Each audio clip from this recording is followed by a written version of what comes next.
Fulufiga yeyongedde okusekera Catherine Kusaasira nsonga ki nja kubanga ogimanya mu maaso awo. Waikibenda yeekokola nti lwaki Lilipazo yabaliddeko embaga mangi nnyo g'ogenda okubanga ofuna kituufu Gloria Bugi wa myaka 21 byonna ya alien skin gakaaba gakomba nsonga ki byonna ojja kubanga obifuna. Ffe tabagamba nti weekomire ku Legit TV 256 buli kimu kye weetaaga okuba ng'omanya wano kikutuusaako mu bujjuvu era nkugamba nti gwe tuula butuuzi kalira nywera buli kimu nja kubanga nkikutuusaako. Munnange Fulufiga asekeredde omukyala Catherine Kusaasira nsonga ki gyevuddeko aneeno. Catherine Kusaasira yavaayo n'ategeeza nti Fulufiga tabangako presidential advisor n'ategeeza nti oyo mobilizer naye twabadde tukyali awo lunaku lwegulo wababadde wali twabadde tukyali awo babadde ekoloni balangira Fulufiga nga omu ku ba presidential advisor. Sooka owulire oyo yafunye akadde n'alinnyako katuuti awo n'alyoka ayambalira Catherine Kusaasira. Buluma Kusaasira banange bumuluma naye tasobola kuba talisobola tasobolangako bumuluma naye Katonda yagaba muzeyi akuwa lumu Katonda owamukisa alonda ekyapa mmanja gesumula kola bwoti. Ndoza muwulidde oyo Fulufiga ateeka kano ke katambi nga banjula ba presidential advisor abali available era nga ne Fulufiga ng'erinnya lye balyogera. Muzeeyi tulina ba presidential advisors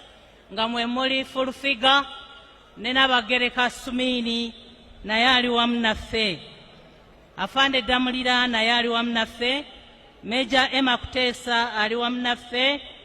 ba leaders ba Kampala in their respective capacities nabo batwegasseeko era weebali, batabani bo ne bawala bo aba bodaboda bannannyini mukolo guno nabo weebali. Kati awo ebyo biba bimenyawo biri ebya Catherine Kusaasira byayogera n'agamba nti oyo tabangako presidential advisor era kyeva olaba nti wekwata kazindalo mu bigambo bye n'agamba nti muzeeyi akuwa omulundi gumu ate Katonda yagaba. Oyo ye Fulufiga era kyemanye nti lw'olutalo lukyakolera era nga lukyalanda. Eyo nga tuvuddeko eyo omwana mulenzi Lilipazo yabadde n'empaga waneeno ku weekend ng'ayanjula mukyala we. Mubadde mukimanyi nti mukyala Lilipazo mubadde mukimanyi nti pastor naye nga ye Lilipazo musiraamu sorry yevuddeko weekend yabadde mbaga kulya nnyama naye abamu beekokola nti teyabayise. Waikibenda wuuno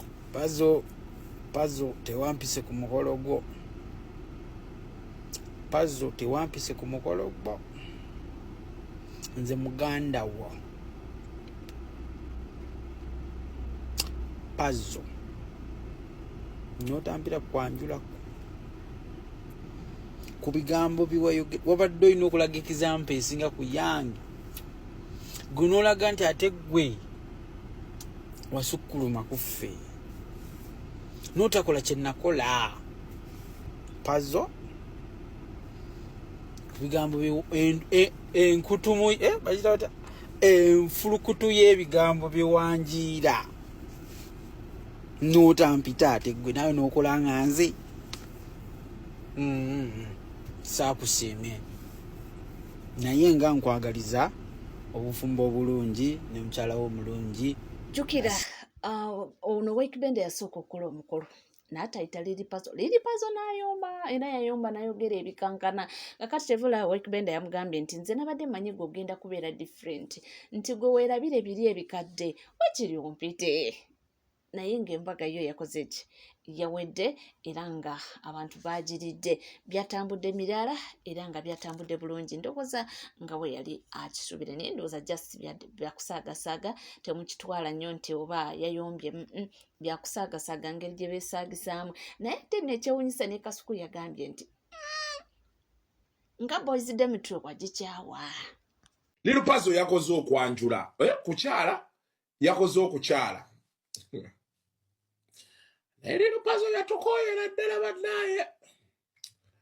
yagoba boys dormitory saga nabuziza Shalom nga gwe kati president waffe tebakuyise nauna nintegeera asitowulira omuntu ng'awuuna ne mama Farid namulabye nali namulabako lwe baatubba ssente zaffe abo abaana lwe baatwawula mama Farid ye yali azijja mu mmotoka nazeemu ne mulaba naye mukyala mulungi, she's a very beautiful lady. Little puzzle, you hit a jackpot. Mukyala mulungi, mukyala mukakkamu. And yeah, we wish you all the best. Producer also wadde so tuterayo ku mukolo ogwo nga betuwayamu wano naye technology kintu kirungi kati abantu badaba live okuva Leeds. Ete webityo webigenda mu maaso naye nga byonna bigenda mu maaso ye Alliance Ken awanda muliro lwaki agamba omu ku mutabani we yakubiddwa bubi nnyo era nti yakubiddwa abavuka bano abeetaba NRM ghetto structure era yavuddeyo nakola posting kambwe n'agamba nti abawadde 48 hours babenga balina kye bakozeeko ku bavuka bano nti kubanga effujjo liyitiridde nti oba n'aba tebalina kye bakozeewo bajja kubanga batwalira amateeka mu ngalo bo kennyini babeekolereko babanoonye nti kubanga bavuka mbu bayitiriza okubanga bayiikiriza abantu era onalabye omukulu Balamu Balugaala nga naye asitukiddemu n'akola posti n'agamba nti ebintu nga bino gurupu bwe zite zino kubanga zikomenkereza. Omukyala wuno avuddeyo n'asekerera abakyala bakola nti mwe gye mubeera nga mukola muli ku zi computer zi keyboard sawa yonna mbobo babeera ku remote nga bakyusa buli TV station kulaba buzannyo baabwe baabazimbira dda nti nno sinakindi oluusi bazimba na muzammwe. Enkuba etonnya muli eyo mukola abaami baatuzimbira tuli waka tulinda buveera ojiraba etonnya mugale waawo bannaye mukole ki enkuba tekuba tiles tuli eno muli eyo mubonaabona munyiga bikompyuta mwabaki what happened to you? Stay home and watch TV and wait for the babies because that's what some of us doing. Like, I'm sorry. Naye n'avaayo n'agamba nti mulekeraawo bakyala mukomya akamanyiro mbugamba abasajja nti era nakuzimba mb'oluusi nno nga wamugulira n'akavesiti kokka mbu n'akavesiti ako oluusi na ku ssente zize zokka ngambye baana b'obuwala ensangi zino nga bakambwe. Omala oggulira bbaawo pule ne vesiti ng'olyoka oyasama nkubeereddewo nakuzimba omuzimbye naki n'okumugulira vesiti gyabadde tasobola kwegulira banaye abawala oba twabaaki endowooza z'abantu abamu sikitegeera.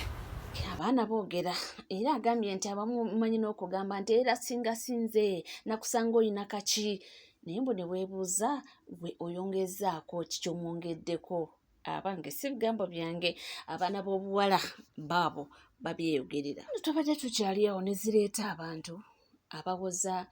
nno omuntu eyasinze okuba nga yeewuunyisa ye mukyala ali wano agamba nti baabwe baamusiba emyaka 10 naye nga baamusiba kuwagira Nuupu era nti emyaka 10 tamanyi oba yafa naye bannanga omuntu olina omuntu wo nga yakubulako enjogera gy'abadde ayogeramu nga wamwenya olabira ddala nti waliwo ekitali tuufu. Abantu batuuse n'okugamba nti ono beerabidde okumukwokinga obulungi nga bw'anaayogera. Mujjukire emyaka 10 emabega gy'ayogerako NUP yali tenatandika okubeerawo. NUP emyaka 10 zaayogerako emabega NUP tebaddeewo. Kakati yatugamba baamusiba emyaka 10 emabega lwakuwagira NUP. Era n'atuuka n'okugamba nti tamanyi ayinza okuba yafa yamulekera abaana 6. Bino amanya gange nzima Sara nze bawage bamusiba mu bintu byebyo byennyini bwagenzeeyo simanyi magere bagenze kutayiza kalulu ka gundi ne bamusiba kati n'essaawa zino tavangayo mukomera kirabika ti yafa kuba kakati yava ku kisanja kiri ekyasookera ddala kati wakayita emyaka 10 okudda ku kino siddanga muyandekera abaana 6 mbeera nabo tukyapangisa ndino balina okusoma balina okulya balina ogenda mu ddwaliro nendabanga mutuufu ddala ebintu bye tulimu omuntu oli ali anywa mu kifo eky'okudda ku mulamwa tuli mu kubuzaabuzibwa obuzabuza President Museveni amazima gali nti nze ngenze ndaba ebintu byagenze ng'akola bingi mu byalo eyo newaffe nagenze ng'ateekayo parish model saakozi abantu bali awo bali mu kwekulankulanya kyetuwagira mbu obwavu bususe mu Uganda naye abantu bagenda bakola ki bakulankulanibwa bangi bafunye sente za President Museveni abalunda enkoko balabyeko n'amaaso gange ekinsikirizibwa okukyuka okuva mu Nuupu nzire ku mulama gwa President Museveni. Ndabira ddala nti okukyuka n'ogenda mpata endala si kibi naye lwaki oba olimba kyekibuuzo lwaki oba olimba ng'oyogera ebitaliyo okukyuka n'ogenda mupate gy'oyagala si kibi era si kive naye lwaki oba olimba abalala baabano. Amanya agange nze Kayondo Godfrey okuva n'olwaliro nvudde mu NUP nyingidde NRM nalabye ekitangaala sagala kunkuba miggo nga bannaffe betwalabako 221 Debola tuvudde mu paper power okujjamu NRM okulaba omusana ono Haji Nyanzi Ibrahim mvudde mu NUP ekimvisiza mu NUP ngenze okulanga emyaka gye nina mbuzabuza abavuka bangi babakuba emiggo bebekalakasa bebakuba bebasiba teri abayamba kutali wanupa atuyambyeko ng'ate tubadde ebbanga ddene Kyagulanyi nze ntambula ne Kyagulanyi kati oba emyaka giri 9 nesina wadde okungamba mbu kale olwaleero katukuyite nekibiina abantu oba oyina lwaki tukokyeyo kitegeera tubonyeebonye ebbanga ddene emirimu giganye neteebereza emyaka 40 President Museveni ng'afuga gwe wali olabyeko olutalo wano mu ggwanga lyaffe lya Uganda myaka aga akuumye eggwanga temuli ntalo temuli kulwanagana kituufu kyovula nange ngaza Haji Nyanzi Ibrahim nsazeewo okuva leero n'abaana bange bonna ninabe 2016 bonna leero tukyuse era abantu bonna nabutwaze Haji Nyanzi Ibrahim era kuva leero ndi wa movement kyuse okuva mu Nuupu era enkofiira eno 5 enkofiira kale nze nkyuse 5 enkofiira eno ebyo katusuubire tewanaabayo few moments later omanyizo zitera okujja ate ne zituuka mu kaseera akazibu ennyo nga n'ebyokunnyonnyola mu butuufu ng'omuntu anoonya ne kyannannyonnyola ne kimubula n'ebyo ebigenda mu maaso buli wetuuka mukadde nga tugenderera kubanga tutuuka mu kalulu ebintu bwe biti bibaawo era tuzze tubiraba ebbanga ddene so katusuubire nti tewajja kubaawo okwejjusa ebintu bye bakola. Eyo tuvuddeyo kakati lunaku jja kuba lwankya era nga President Yoweri Kaguta Museveni wali bajja kubanga naye balina omukolo ekololo wano ne President w'ekibiina kya NUP naye ajja kubanga ekololo era bo bonna bagamba nti buli kimu enteekateeka ziri mu giya era nga zigenda mu maaso butereevu naye nagambye mbu ebisinga babikoze waneeno ku internet kyekibulako oba kiki ekirina okuba nga kikolebwa bibi. Tugenze mu deep politics. Ebiseera byonna bye tumaze wano ku internet. Museveni abadde agezaako okutulaga nti abali serious be bali ebweru w'eggwanga. Uganda bali mu masanyu gaabwe. Ne batulaga ebivulu, ne batulaga amabaala gajjulusa, ne batulaga naye twamala ne tukizuula nti ebivulu n'amabaala ebibeerawo mu ggwanga Uganda bifacilitatingibwa ye Museveni kugezaako kutusiigira kifaananyi kiraga nti bannayuganda ewaka ebyenkyukakyuka tebabiriiko olwo naffe tunafuwe tutandika bivaako mpuliriza omulundi guno ebintu byakyukamu bannayuganda ennaku zino bali professional n'okusinga luli eri bwe mulowooza luli eri mu 221 bannayuganda ng'endi yakitinga yaabwe bali yakitinga busungu na bayasi okitegera Museveni bamukyawa bamukoowa ng'endi yakitinga gye bali yakitingamu ate nga Museveni yagifunamu njagala otegeere nti ku mulundi guno bannayuganda bastadinga Museveni bamaze ebbanga lyonna emyaka gino 65 nga banoonya Museveni wa waabawangulira wa wali amaanyi ga Museveni era Museveni bannayuganda kasita bakitegeera nti Museveni afunira nnyo mu reaction yaffe bakoteeka emitwe bwe bati ne babanga ebiriga nemukubakerere Museveni nakola obubadi bwe ng'ayagala kutestinga reaction yaabwe kubanga ye reaction yaabwe yemuwe ekyokukola bakoze akantu ke baalabiddeko nti bannayuganda ku mulundi guno birala bagenze ne bakwata Robert Kyagulanyi Ssentamu ne bagamba nti emikono tegyaweze walabye reaction y'abannayuganda leka nkubuulireko Museveni bannayuganda abali yakitinga bwe batyo bakimanyidde ddala nti bagenda kulonda akalulu okabbe tosobola balangirira naye weebuuze lwaki bateekamu amaanyi mangi nnyo bwe gatyo lwaki bali yakitinga bwe batyo kubanga ekyokukola bakimanyi ku mulundi guno va mubiri luli eri balowooza nti webamala okulonda waliwo Swaziniga agenda okujja ajja akube Museveni amuggyeko ku luno bannayuganda bamanyi obuvunaanyizibwa bwabwe n'ekyokukola ekyo kiridde enjalaasa eri dikiteeta yenna ekyo nkikubuulira leka nkubuulireko Museveni alina abantu batusindikamu saawa zino abalaga nti kati batuwagira nga bwe yakikola ku luli yatusindikira ab'opposition be twali tumanyidde ddala nti abo b'opposition n'abasindika ne bajja ne batandika okukola emivuyo gyabwe era baakola emivuyo mingi ku kulemesa bannayuganda okusituka mu 2021 abo bampuuga kati saawa zino bampuuga balaga nti bo tebagenda kwesimbawo bagenda kujja kuwagira oba Robert Kyagulanyi Ssentamu mpuliriza bulungi era Mpuuga yatugambye tukulunga olugezigezi olira Mpuuga ebyo byonna byayogera ne bwe yalize ne yeesimbawo ani yali muwadde akalu yalitambuliddewa bannayuganda gye yaligenza osaba abululu baalikubye namukube ekyokubiri Museveni yakirabye ng'awo tebakyalinawo mugaso tebalina kye basobola muyamba n'abamma ssente zaawo ez'okubeera kuki ku baloti ng'abakulembeze njagala otegeera akantu kano bw'oba wali okoleddeko Museveni